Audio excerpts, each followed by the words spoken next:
All right, we're gonna do problems 17, 18, and 19 all in the same video because they're all essentially the same type of question. Basically, we're gonna look at some relation, either as ordered points or whether it's a table or a graph, but the question is the same. Are these functions or not? So let's take a look at how do we look at these and determine whether they're functions. What are we looking for? So when I look at a bunch of points, the first thing I'm doing is I'm looking at the x values, okay? So I'm gonna underline these x values here.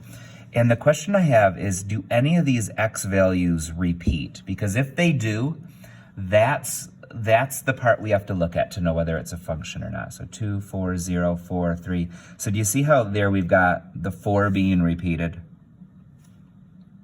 And I would look at this as being like a vending machine, okay? Where the x value, the first number, is like the button you push on a vending machine.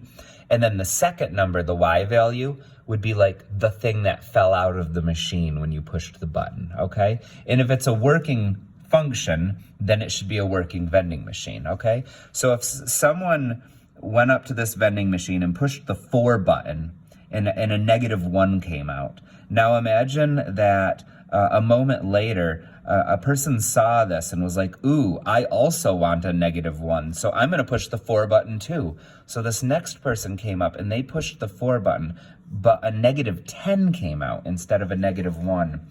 You can imagine that, like, that's not what you would expect. That would be like a broken vending machine. So this is not a function, okay? So I'm gonna a circle is not a function.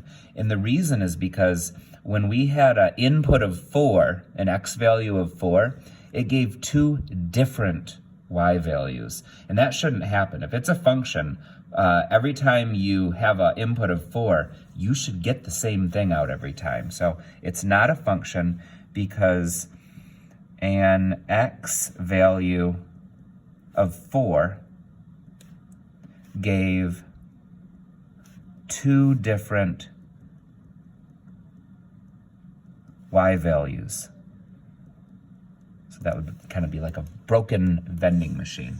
All right, so now let's look at the next one and let's try to determine whether this is a function. So again, we're gonna look at all the x values, and those would be like, again, if we were to use the vending machine example, these would be like the different buttons on a vending machine.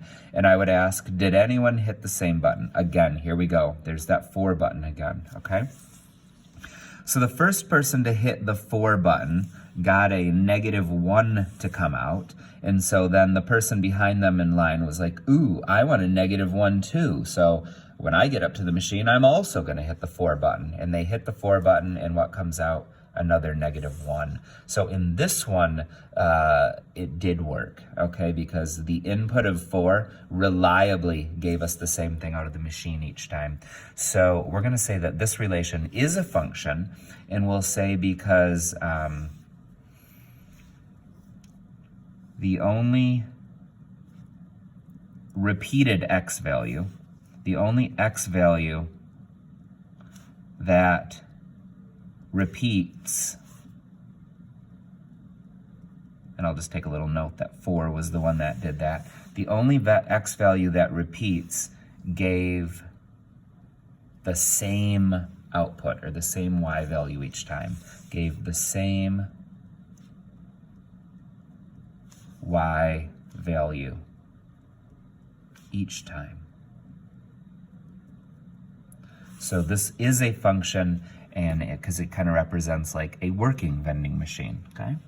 All right, so then how do you do it if what they give you isn't a bunch of points, but they just give you a graph, okay? And for that, we use something called the vertical line test.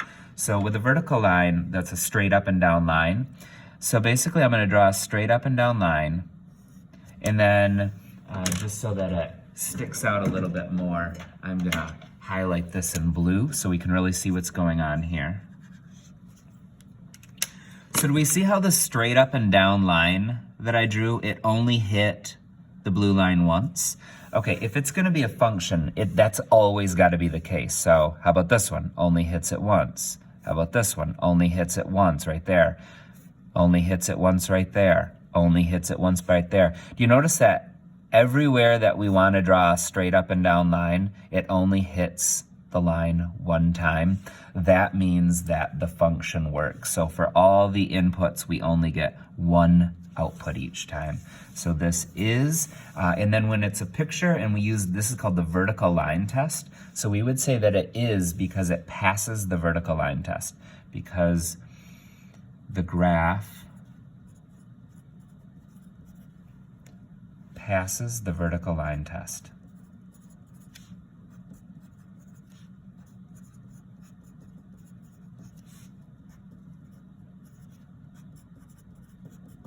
Good work.